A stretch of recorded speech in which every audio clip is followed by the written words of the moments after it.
বিসমিল্লাহির রহমানির রহিম। আসসালামু আলাইকুম ওয়া রাহমাতুল্লাহ। প্রিয় শিক্ষার্থীরা, আজকের ক্লাসে আমরা নবম শ্রেণীর অ্যানুয়াল এক্সামিনেশন 2024 সালের ইংলিশের একটি স্কুলের আসা প্রশ্ন নিয়ে আলোচনা করব। এই প্রশ্নটি এসেছে রঘুনাথপুর মাল্টি সেকেন্ডারি স্কুল, এই স্কুলের প্রশ্ন। এটা আমাকে পাঠিয়েছে জাকিয়া সুলতানা। তো তোমরাও যদি কেউ যে স্কুলের আছো আর কি, তোমাদের যে বিষয় পরীক্ষা হয়েছে সেই বিষয়ের কোশ্চেন গুলো আমাকে এই নাম্বারে দিতে পারো, 01620103495। এই নাম্বারে হোয়াটসঅ্যাপ আছে, এই নাম্বারে দিয়ে দিতে পারো। তো এই প্রশ্নটা পড়লে তোমরা ধারণা পাবা, এখানে প্রশ্ন সম্পর্কে ধারণা পাবা, এবং যদি প্র্যাকটিস করো ইনশাল্লাহ এখান থেকে কমন পাবা। তো ইংরেজি এর চূড়ান্ত সাজেশন পেতে হলে আমাদের এই প্লেলিস্টে চলে আসবা। প্রথমে প্লেলিস্টে আসার পরে দেখো নিচের দিকে যাবা, এই দেখো এই ইংরেজি এর চূড়ান্ত সাজেশন। এখানে এত সুন্দর করে তোমাদেরকে বুঝিয়ে দেওয়া আছে। এখানে 8টা মডেল কোশ্চেন দেওয়া আছে। যাদের এখন ইংরেজি পরীক্ষা হয় নাই, তোমরা এই 8টা প্রশ্ন পড়বা, ঠিক আছে? যদি না বাধে আমার কাছে বলবা, 100% ইনশাল্লাহ এখান থেকে কমন পাবাই পাবা। ওকে, তো এখানে দেখো 1 নম্বরে এখানে পার্ট এ তে প্রথমে সময় থাকবে 3 ঘন্টা, পূর্ণ মার্ক থাকবে 100 মার্ক। পার্ট এ তে রিডিং পার্ট থাকবে 35 মার্ক থাকবে। এখানে 1 number, read the passage carefully and answer the question that follow. নিচের এই প্রশ্নটি পড়তে হবে, তারপর যে প্রশ্ন করা হয়েছে সেগুলোর অ্যান্সার করতে হবে, ঠিক আছে? এরকম। তো এখানে এই প্রশ্নটা তোমরা পড়বা। তারপর এখানে দেখো তোমাদের 5টা প্রশ্ন করা হবে। এখানে এ নাম্বারে choose the correct answer from the alternatives. নিচের যে অল্টারনেটিভ আছে সেখান থেকে সবচেয়ে কাছে যে অ্যান্সারটা সেটা এখান থেকে খুঁজে বের করবা। অ্যাকর্ডিং টু দি প্যাসেজ সম্পর্কে কি লেখা আছে, ঠিক আছে? এগুলা আমি শুধুমাত্র প্রশ্ন নিয়ে আলোচনা করছি। ম্যানকাইন্ড মিন্স এখানে ম্যানকাইন্ড মিন কি, এরকম 5টা প্রশ্ন তোমাদের থাকবে এমসিকিউ টাইপের। তো এই 5টা প্রশ্ন তোমাদের অ্যান্সার করতে হবে। এরপরে দেখো বি নাম্বারে তোমাদের 5টা প্রশ্ন থাকবে। এগুলো কিন্তু সংক্ষিপ্ত প্রশ্ন। এখানে প্রত্যেকটা প্রশ্নে 2 মার্ক করে, 5 দুগুণে 10 মার্ক থাকবে। Do you think war is an, এই যেরকম 5টা প্রশ্ন এখানে থাকবে। প্যাসেজের উদ্দীপকের আলোকে এই উত্তরগুলো কি করতে হবে, এখানে যে প্রশ্নগুলো করা হয়েছে এগুলোর উত্তর ওই প্যাসেজ থেকে নিয়ে দিতে হবে। সবচেয়ে বেশি ধারণা পাবা আমাদের এইখানে, এখানে যে মডেল কোশ্চেন গুলো দেওয়া আছে অবশ্যই এখানে পড়বা, 100% ইনশাআল্লাহ কমন পাবা। তারপরে সি নাম্বারে বিলো ইজ এ টেবিল, এইখানে একটা টেবিল দেওয়া আছে। এই যে শব্দগুলো, এই শব্দগুলো ওই প্যাসেজ থেকে নেওয়া হয়েছে। আর এই শব্দগুলো যেমন ইনস্টিটিউশন মানে কি, তার অ্যান্সার এখানে দেওয়া আছে। যে সংজ্ঞা এই যে বিতে বি কলামে দেওয়া আছে, এই যে এখানে, ঠিক আছে? এখান থেকে খুঁজে জাস্ট এখানে মনে করো এর সাথে মনে করো ইনস্টিটিউশন, এটার সাথে মনে করো 3 নম্বরে হবে, মিনিং আছে, তাহলে এরকম ভাবে লিখতে হবে। আর কিছু লিখতে হবে না, জাস্ট এটার সাথে বির সাথে কোনটা এরকম ভাবে লিখতে হবে, জাস্ট এতটুকু। আর কোনো কথাবার্তা কিছু লেখা লাগবে না, এইভাবে লিখলেই হচ্ছে।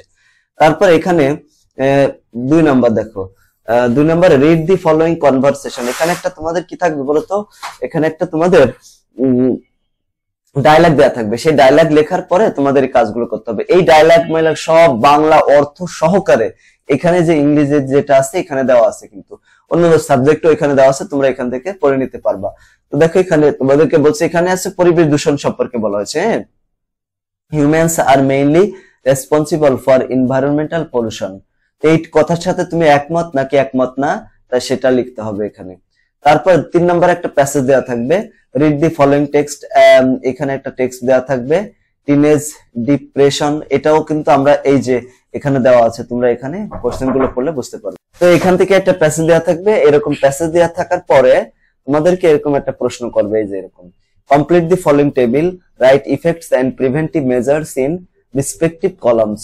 এইখানে মেন্টাল হেলথ প্রবলেম, এই মেন্টাল হেলথ প্রবলেমের কারণে কি কি হয় এখানে, ঠিক আছে? এই প্যাসেজ থেকে বের করে এখানে লিখতে হবে।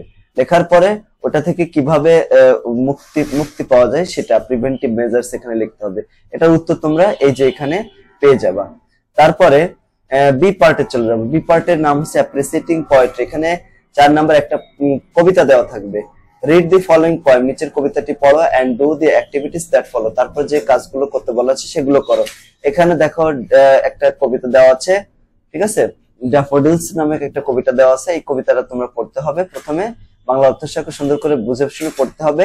Answer the following question. তারপরে এই যে এখানে 4 নম্বরে 5টা প্রশ্ন করা হবে, এগুলোর অ্যান্সার তোমরা করবা এখানে, ঠিক আছে? তারপরে 5 নম্বর প্রশ্ন, 2 number read the poem again, ওই কবিতাটি পড়ো and identify 3 imageries and 2 similes used in the poem. ওই কবিতায় তিনটা যে ইমেজারিস যেটা সেটা লিখতে হবে আর দুইটা সিমিলি লিখতে হবে। কিভাবে লিখতে হবে এগুলোর ব্যাখ্যা কিন্তু আমরা এখানে দিয়েছি, তোমরা এখান থেকে দেখে নিবা। তারপরে রিড দি পোয়েম अगेन, কবিতাটি আবার পড়ো এন্ড এক্সপ্রেস ইউর ফিলিংস, মানে ওই কবিতার মূল যে থিমটা, মূল যে কথা সেটা এখানে লিখতে হবে। এখানে এইভাবে কিভাবে লিখতে হবে সেগুলো দেখানো হয়েছে। তারপরে পার্ট সি তে রয়েছে রাইটিং পার্ট, এখানে তোমাদের 35 মার্ক অ্যান্সার করতে। প্রিয় শিক্ষার্থীরা, তোমরা যারা আগামী বছর অর্থাৎ 2025 সালে নবম শ্রেণীতে এবং দশম শ্রেণীতে উত্তীর্ণ হবা, তোমাদের জন্য আমরা অনলাইন কোর্স চালু করেছি। মাসিক মাত্র 550 টাকার বিনিময়ে 5টা সাবজেক্ট পড়ার সুযোগ পাবা। এরকম বিজ্ঞান বিভাগের জন্য যেমন পদার্থবিজ্ঞান, রসায়ন বিজ্ঞান, জীববিজ্ঞান, সাধারণ গণিত, উচ্চতর গণিত। এখানে সপ্তাহে 7 দিনই তোমাদের ক্লাস হবে, প্রতিদিন 2টা করে ক্লাস হবে, ঠিক আছে? এবং প্রত্যেক মাসে 550 টাকার বিনিময়ে এই 5টা সাবজেক্ট পড়তে পারবা। তোমরা যদি আমাদের এখানে ভর্তি হও, ইনশাআল্লাহ A+ পাওয়ার জন্য যা যা করার প্রয়োজন আমরা ইনশাআল্লাহ করব। ক্লাসগুলো হবে ফেসবুক প্রাইভেট গ্রুপে। আর্টস এবং কমার্সের জন্য গণিত এবং সাধারণ বিজ্ঞান এই কোর্স রয়েছে 220 টাকার বিনিময়ে। তো এখানে তোমরা যদি চাও ভর্তি হতে চাইলে এখানে নাম্বার যোগাযোগ করতে পারো। আর যদি আর্টস এবং কমার্সের বাকি সাবজেক্টগুলো পড়তে চাও তাহলে 550 টাকা দিতে হবে। আর আমাদের অনলাইনের পাশাপাশি অফলাইনের যে ব্যাচ রয়েছে 75 মেরুল বাড্ডা, ঢাকা 1212, এখানে আশেপাশে কেউ থাকলে এই মেরুল বাড্ডাতে আমাদের কোচিং রয়েছে, তোমরা এসে এখানেও ভর্তি হতে পারবা। তারপরে এখানে 5 নম্বরে বলা হচ্ছে যে একটা প্যারাগ্রাফ লিখতে হবে, ঠিক আছে? Travelling is a part as a part of education, ঠিক আছে? এর উপরে ভিত্তি করে একটা কি করতে হবে, প্যারাগ্রাফ লিখতে বলা হচ্ছে। তো এই প্যারাগ্রাফের এখানে ম্যাক্সিমাম অংশ এখানে এটা উল্লেখ করা থাকবে, দেখছো এই যে এখানে লেখা রয়েছে এরকম। এর উপর ভিত্তি করে এই কথাগুলো কিন্তু থাকবে। তোমরা যদি কিছু না পারো তবে এই যে এতটুকু লেখা লিখে দিবা যতটুকু উদ্দীপকে থাকবে। তারপরে এটা লেখা শেষ হয়ে গেলে তোমাদের 6 নম্বরে একটা ভেন ডায়াগ্রাম দেওয়া থাকবে এরকম, দেখছো? Village life versus city life. এখানে এটাকে বলা হয় কম্পারিজন এন্ড কন্ট্রাস্ট এসে। এখন এই যে কম্পারিজন এন্ড কন্ট্রাস্ট এসের ক্ষেত্রে দেখছো ভিলেজ লাইফের বৈশিষ্ট্য আছে এখানে আছে সিটি লাইফের বৈশিষ্ট্য, আর মাঝখানে হচ্ছে কমন এরিয়া। কমন এরিয়ার ভিতরে দুইটার বৈশিষ্ট্য এখানে রয়েছে, ওকে? তারপরে 7 নম্বর প্রশ্ন। 7 নম্বর প্রশ্ন একদম ইজি। এখানে জাস্ট কি করতে হবে দেখো, এখানে যেটা করতে হবে, এই যে একটা দেওয়া আছে, প্যাসেজ দেওয়া আছে, এই প্যাসেজ থেকে শব্দগুলো এক্সপ্লেন করতে হবে। এটাকে বলে এক্সপ্লেনেটরি টেক্সট বলা হয়, এক্সপ্লেনেটরি টেক্সট বলা হয়। তো এখান থেকে যেমন একটা করে দেওয়া আছে, বাকিগুলো তোমরা লিখবা। যেমন এখানে টাইটেল ইউজ করা হয়েছে, KTITLE টাইটেল ইউজ করা হয়েছে, যে এই টাইটেলটা এখানে লিখে দিবা। ফার্স্ট সেন্টেন্স, এখানে ফার্স্ট সেন্টেন্স ইন্ট্রোডিউস দি টপিক এখানে লিখবা।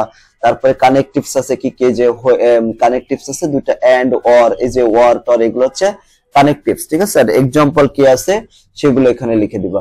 কিভাবে লিখতে হবে এখানে বিস্তারিত ভাবে ব্যাখ্যা করা হয়েছে, তোমরা এখান থেকে সুন্দর করে লিখতে পারবা। তো এই ছিল হচ্ছে এই প্রশ্নটা। তো এখানে তোমাদের যে বিষয়ের যে বিষয়ের পরীক্ষাটা হয়ে গিয়েছে ওই প্রশ্ন আর কি, ওই প্রশ্নগুলো 01620103495 এই নাম্বারটিতে হোয়াটসঅ্যাপ এর মাধ্যমে পাঠিয়ে দিতে পারো। আর যদি আমাদের কেউ কোর্সে ভর্তি হতে চাও তো এই যে এখানে আমাদের কোর্স রয়েছে, এখানে তাড়াতাড়ি ভর্তি হয়ে যাও।